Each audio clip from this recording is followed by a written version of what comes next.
Sir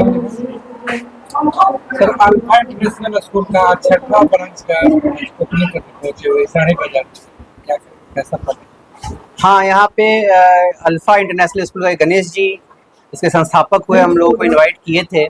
ये छठा branch यहाँ इसारी में खुल रहा है, 5 और ब्रांच हैं, पीरो जगदीशपुर और भी है। इसमें जैसा बताया जा रहा है कि प्ले स्कूल से क्लास 10 तक की कक्षा की सुविधा रहेगी बच्चों लोगों के लिए।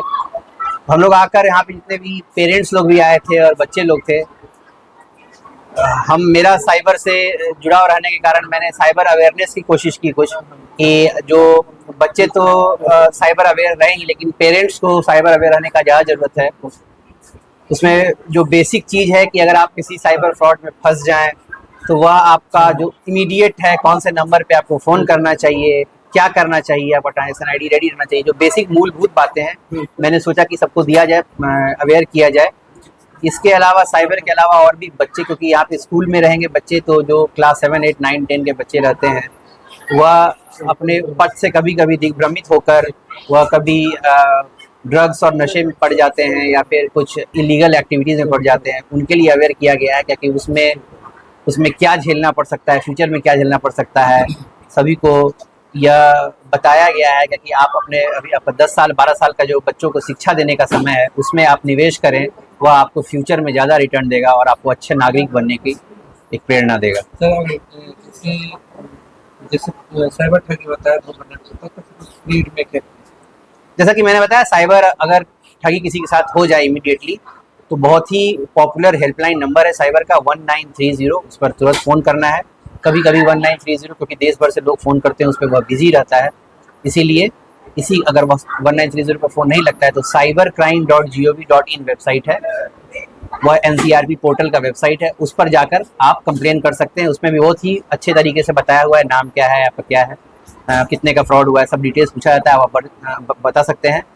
एक उसमें ध्यान रखने वाली ये बात है कि बताते समय आपको अपना ट्रांजैक्शन आईडी पता नहीं रहता है, इसीलिए मेरा लोगों से अपील है कि कभी भी आप कोई भी बैंक में आपका खाता है, जैसे कि अगर SBI में खाता है तो उसका आप SBI का मोबाइल ऐप अपने मोबाइल में जरूर रखें, जैसे योनो है SBI का, जिससे कि आप तुरंत ट्रांजैक्शन आईडी पता कर सकते हैं। उसी तरीके से HDFC का HDFC ऐप है, PNB का ऐप है, सबका ऐप है, मोबाइल ऐप रखिए, उससे आपको अपना ट्रांजैक्शन आईडी पता रहेगा ताकि आप कंप्लेन तुरंत कर सकते हैं। और इसमें यह फ़ायदा होता है कि अगर आपका कंप्लेन तुरंत हो तो उससे आपका जिस खाते में फ्रॉड की राशि जाती है वह तुरंत फ्रीज हो जाता है, उससे फ्रॉडस्टर पैसा नहीं निकाल सकता है। इसलिए इसमें जल्दी करना आपका पैसा बचा सकता है, सुरक्षित कर सकता है, इसीलिए अपना ट्रांजैक्शन आईडी रेडी रखना और फ़ोन पर कॉल करना सबसे पहली प्राथमिकता है। सर बहुत सारे किसान हैं, अगर उनको वेबसाइट की जानकारी नहीं है, अगर थाने में अगर जाकर वह थाने में भी साइबर थाने में या कोई, अच्छा, लोगों को बहुत बड़ा यह कन्फ्यूजन होता है कि साइबर फ्रॉड हुआ है तो वह सिर्फ साइबर थाना में ही जा सकते हैं। ऐसा नहीं है, वह किसी भी थाना में जा सकते हैं। हमारे यहाँ जैसे महिला थाना है तो जरूरी नहीं है कि महिला से संबंधित कोई भी अपराध हुआ तो महिला थाना में ही हुआ, किसी भी थाना में हो सकता है। हमारे यहाँ SC ST थाना है, जरूरी नहीं कि SC ST का अपराध सिर्फ SC ST थाना में दर्ज होगा, किसी भी थाना में दर्ज हो सकता है।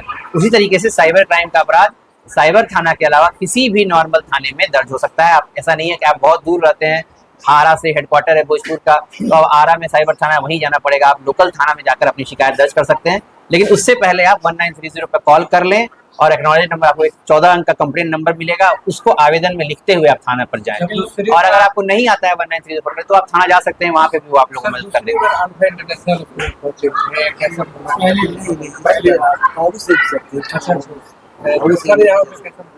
नहीं, यह अच्छा है।